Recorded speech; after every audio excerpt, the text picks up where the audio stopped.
episode of the HOP Nerd Podcast. I am your host, Sam Goodman, the HOP Nerd LLC. Make sure you head over to the website, www.thehopnerd.com for fundamentals, learning teams, support, and so much more. Send us an email, thehopnerd@gmail.com, and be sure to follow along with us on all things social media at The Hop Nerd or at Sam Goodman. Welcome to today's episode.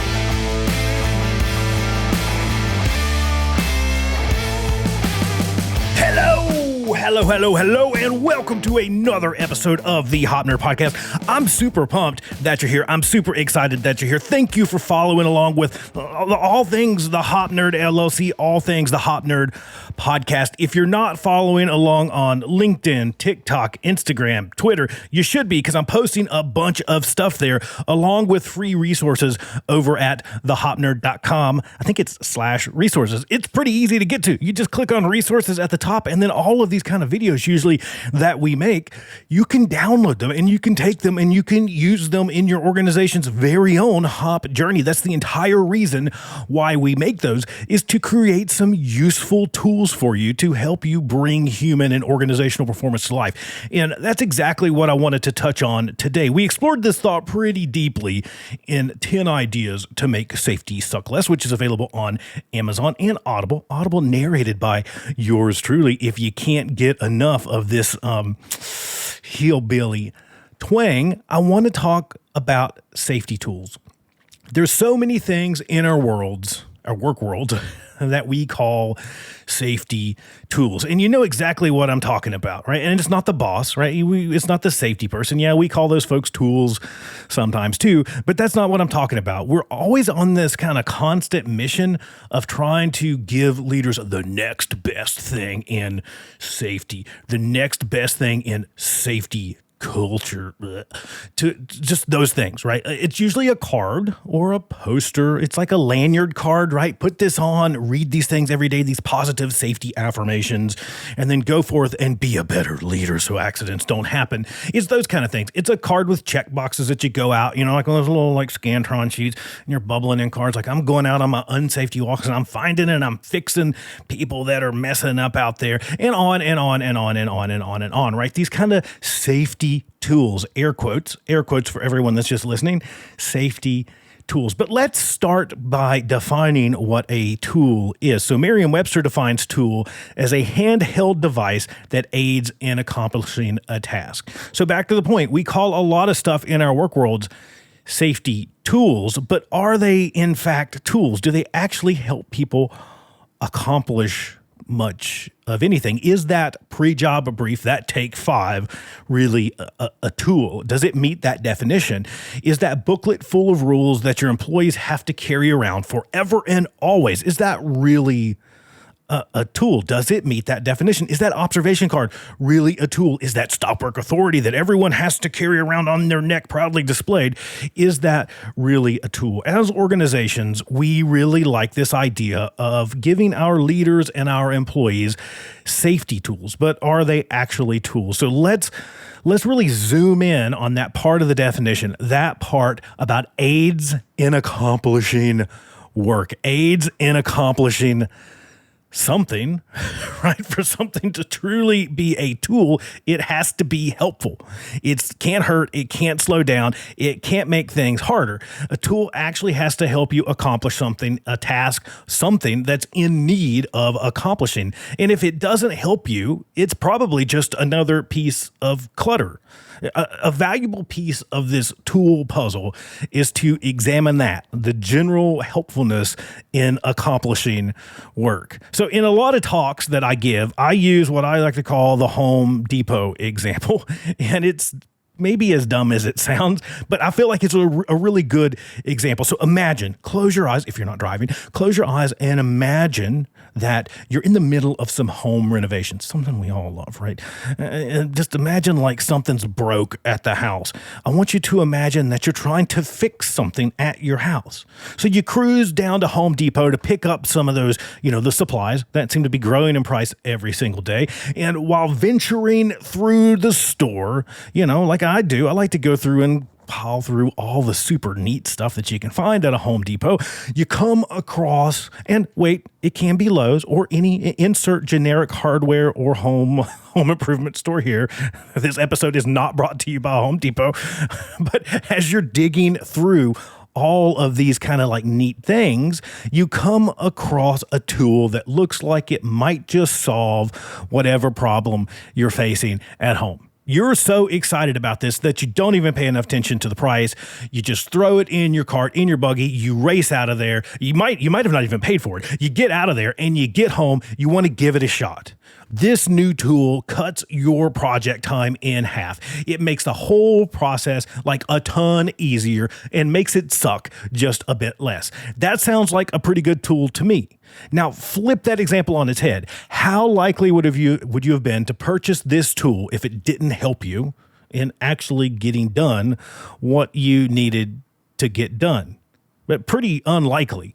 Now, what if this tool was advertised as being helpful, but it actually made your job a whole lot harder? It made the work slower, harder, and suck more.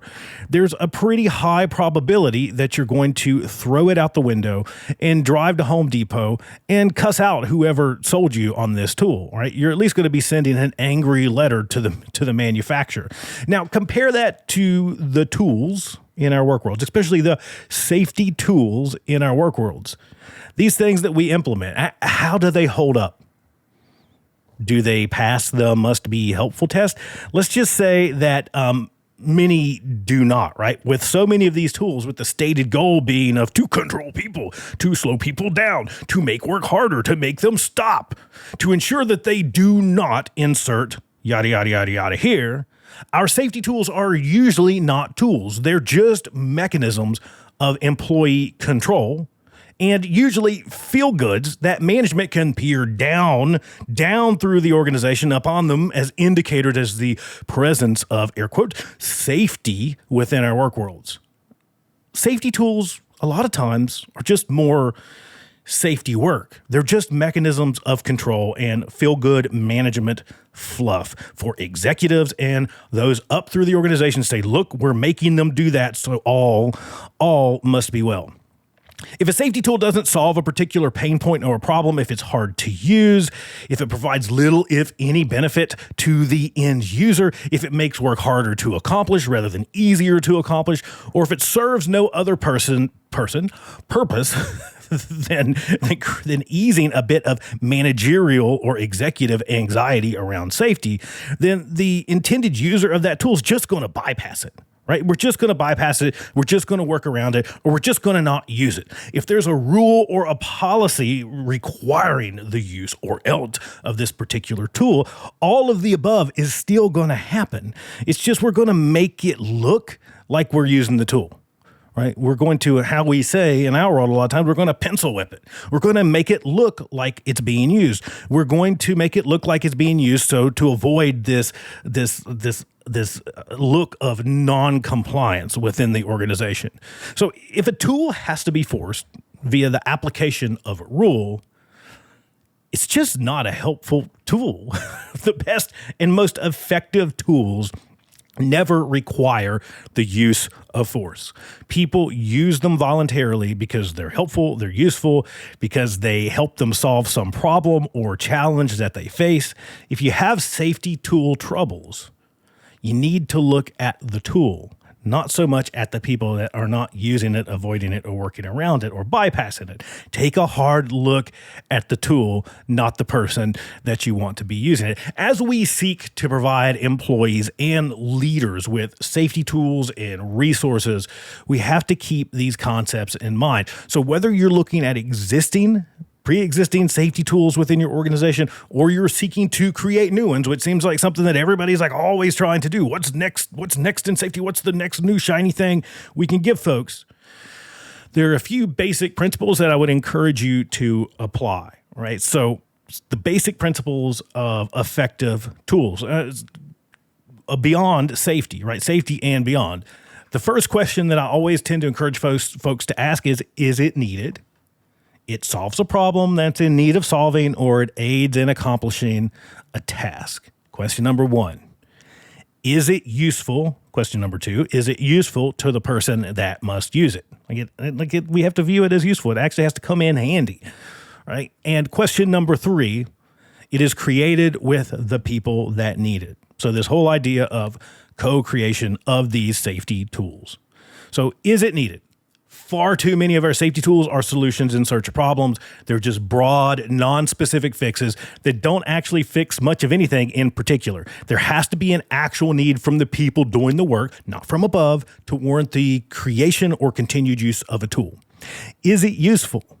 If a tool isn't useful, if it doesn't aid us in accomplishing work or it hinders efficiency, it's just not going to be used, as we mentioned. Thinking of this as a question always seems to help. Does this aid insert person in completing insert task? Remember, to aid means to help, assist, or support someone in the achievement of something, according to the Oxford Dictionary. It doesn't mean to slow down, stop, force, or render inefficient. Question 3, is it created with the people that need it? Often safety tools are created by, you guessed it, safety people rather than being created by those who actually need them. If your hope is to get the first 2 principles right and your goal is to end up with an effective tool, lean into embracing the knowledge and the know-how of the people that need the tool. And if they tell you that it's bogus and you don't need it, I can almost guarantee you probably don't need it. So for a deeper exploration on this idea of safety tools, again, you can check out the book, 10 Ideas to Make Safety Suck Less, available everywhere that you find books, easiest on Amazon and Audible, and narrated by yours truly. And I'm reaching for them here for everybody on video. Be sure to check out Operationally Curious Questions. Starting points, Operationally Curious Questions. They are exactly that. They are operationally curious icebreakers to help leaders and more have meaningful, learning-rich conversations around normal work. They're available at www.thehopnerd.com. You just click on the shop. They're at the very, very, very top. Super duper easy. Very easy to get your hands on. I've been hearing tons and tons and tons and tons of amazing stories from folks out there that supported us early in the launch, buying a bunch of these cards and are already out there putting them to good use. So remember, our safety tools, stick to those principles. You got to stick to those principles if you want to have any chance of something being a bit useful. Is it needed? Is it useful? And you need to co-create it with the people that need it.